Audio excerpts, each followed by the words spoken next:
Hace unas semanas, el 25 y el 26 de marzo, ha tenido lugar una reunión en la Universidad Loyola de Chicago, una reunión, un encuentro entre obispos y teólogos para tratar del tema de la oposición al Concilio Vaticano II.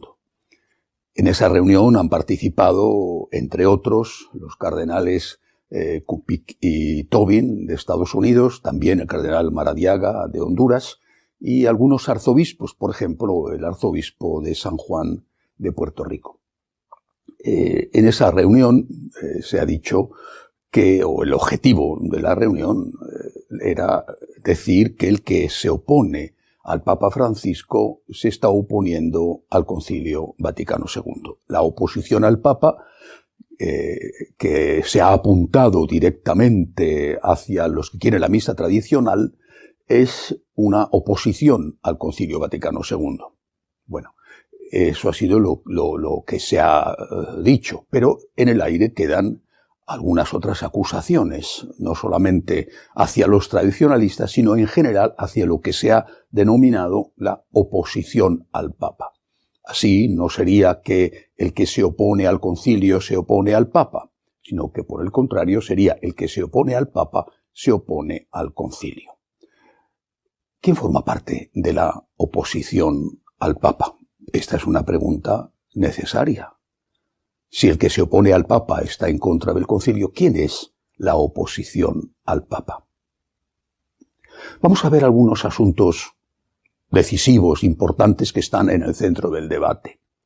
Por ejemplo, la cuestión de la aceptación de las prácticas homosexuales. La Congregación para la Doctrina de la Fe, con el permiso explícito del Papa, publicó un documento diciendo que no había que bendecir las uniones homosexuales. La Congregación del Clero, con el permiso explícito del Papa, publicó un documento diciendo que no deberían de ser admitidos al sacerdocio los homosexuales que tuvieran una práctica homosexual de forma reiterada o habitual, al menos que tenían que haberla dejado años antes de llegar al sacerdocio. Bueno, ambas cosas fueron aprobadas explícitamente por el Papa. La Comisión Pontificia para el Diálogo Ecuménico para la Unidad de los Cristianos, que preside el cardenal Koch, publicó un documento diciendo que no había que admitir a los protestantes de forma habitual a la Sagrada Comunión, porque eso en realidad era una ofensa a nuestro Señor presente en la Eucaristía e iba en contra del diálogo ecuménico. Ese documento también fue aprobado explícitamente por el Papa. ¿Es que acaso todas estas personas forman parte de la oposición al Papa? No solo los que han elaborado esos documentos de la Curia Vaticana, que han sido nombrados por el Papa para esos cargos, por este Papa, sino que hasta incluso el propio Papa que ha aprobado los documentos. ¿Estaría el Papa en contra del Papa? Cuando se habla del sínodo alemán, del camino sinodal alemán, se está diciendo lo que ellos promueven, no se está inventando nada. El sacerdocio de la mujer, por supuesto la aceptación de las prácticas homosexuales, la comunión de los protestantes, el sacerdocio, los sacerdotes casados, todas estas cosas que son los elementos más significativos del llamado sínodo alemán. Bueno, pero ¿es que acaso los obispos alemanes que están en contra de esto, porque hay un pequeño sector que está en contra dentro de Alemania, ¿es que acaso el episcopado polaco en pleno, que ha mandado una carta al episcopado alemán diciendo que lo que están haciendo va en contra de la unidad de la Iglesia? ¿Es que acaso el episcopado de los países bálticos, que ha mandado también una carta muy parecida a la que han enviado los obispos polacos, diciendo que esto es peligroso para la unidad de la Iglesia, todos ellos que no aceptan, y todos los demás en el mundo, que no aceptan el camino sinodal alemán, lo que quieren promover, todos ellos están en contra del Papa? Más aún, el Papa ha hablado varias veces que está en contra del sacerdocio femenino, Y ha hablado varias veces de que está en contra de la ideología de género, que promueve el camino sinodal alemán. Es que si el camino sinodal alemán forma parte de lo que el Papa supuestamente querría, ¿estamos ante un hecho que dice que el Papa está en contra del Papa? Todo esto es simplemente absurdo. Pero hay más todavía, hay mucho más. Cuando se dice que se está en contra del Concilio Vaticano II, ¿qué se quiere decir con eso? Porque ya después del concilio surgió el concepto del espíritu del concilio. Un concepto no escrito, porque era un espíritu del concilio.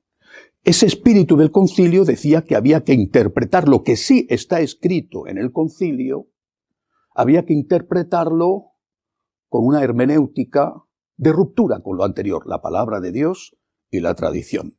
Pero como no está escrito, era una cosa ambigua, que sirvió para justificarlo absolutamente todo. Cualquier tipo de abuso en la liturgia, cualquier tipo de abuso en el dogma e incluso en la moral. En nombre del espíritu del concilio, que nadie sabía quién era porque no está escrito, y que era una cosa ambigua, se han hecho en estos años todo tipo de tropelías. ¿Es que acaso el que no está de acuerdo con ese ambiguo espíritu del concilio está en contra del concilio? ¿El que está a favor de la interpretación del Concilio Vaticano II con una hermenéutica de continuidad con la palabra y la tradición es enemigo del concilio y es enemigo del Papa Francisco? Que en ese caso San Juan Pablo II era enemigo del concilio y del Papa Francisco, Benedicto XVI es enemigo del concilio y del Papa Francisco, y millones, muchísimos millones de laicos católicos, incluidos también dentro de ese grupo numerosísimo de sacerdotes católicos y de obispos católicos, estarían en contra del Concilio Vaticano II y del Papa Francisco. ¿En qué consiste la oposición al Papa Francisco? ¿En qué consiste? Si uno lee lo que el Papa Francisco escribe o lo que dice y está de acuerdo con eso, resulta que al aceptar lo que el Papa enseña y lo que dice, enseña escrito, o permite que se escriba como los documentos citados, o lo que dice en sus discursos, al aceptar eso, ¿estoy en contra o a favor del Papa Francisco? Lo que se está haciendo es reelaborar el famoso espíritu del concilio con otro nombre, para que ser llamado el espíritu de Francisco. No digo que ese sea el objetivo de esta reunión que han tenido lugar en Estados Unidos, pero ciertamente puede prestarse a eso.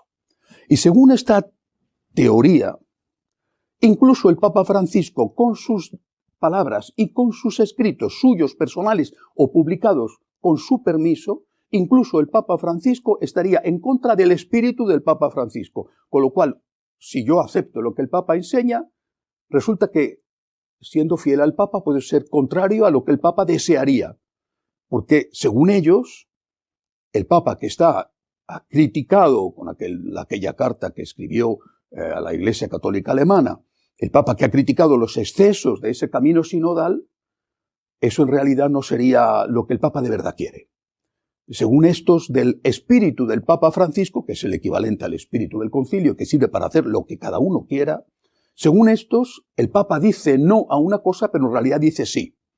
Él dice no, lo escribe y lo dice, pero en realidad en su corazón y en su espíritu, que ellos y solo ellos son capaces de interpretar, en realidad él sí que estaría a favor del sacerdocio femenino, a favor de la homosexualidad practicada, a favor de la comunión de los protestantes, a favor de todo lo que el sínodo alemán promueve. Esta es la conclusión a la que se puede llegar. No, lo que enseña el Papa por escrito, lo que permite que se enseñe con los dicasterios formados por personas que él ha nombrado, lo que él dice en sus discursos, eso en realidad no refleja al Papa Francisco. Lo que refleja al Papa Francisco es el evanescente y ambiguo espíritu del Papa Francisco, como era evanescente y ambiguo el espíritu del concilio que sirvió para que cada uno hiciera lo que quisiera. Y si yo estoy a favor de una interpretación, de una hermenéutica del Concilio Vaticano II en continuidad con la palabra y con la tradición, soy enemigo del concilio y enemigo del Papa Francisco, que en cambio dice y enseña lo mismo que han enseñado, en lo esencial, que han enseñado sus predecesores. Esta es una situación insoportable que no resiste la lógica.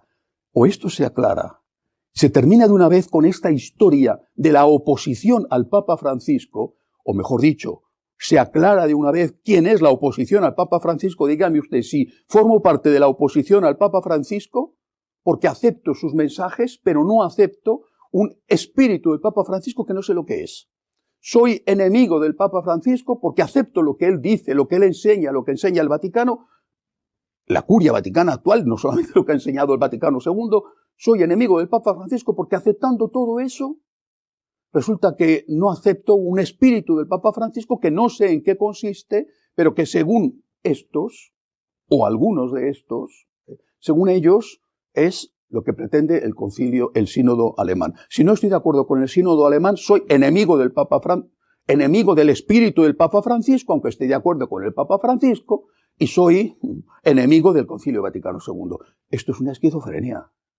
Esto es una locura. Hemos cruzado la raya del sentido común y de la lógica. Es necesario que esto se aclare porque la confusión es inmensa. Estoy con el concilio interpretado en continuidad y no en ruptura con la palabra de Dios y con la tradición de la Iglesia. Si esto representa estar en contra del Papa Francisco y del Concilio Vaticano II, me parece que somos muchísimos millones los católicos, incluidos cardenales de la Curia Vaticana, episcopados enteros, obispos, sacerdotes y laicos, somos muchísimos millones de católicos los que estaríamos en contra del concilio, en contra del propio Papa. Estoy en contra del Papa porque acepto lo que el Papa enseña, pero no acepto lo que supuestamente, según algunos, el Papa quiere. Esto es una esquizofrenia. Así realmente es muy difícil seguir. Pidamos al Señor que nos ayude a mantener sana la razón y la cordura y que se haga luz en esta iglesia tan confusa. Hasta la semana que viene, si Dios quiere, y feliz Semana Santa.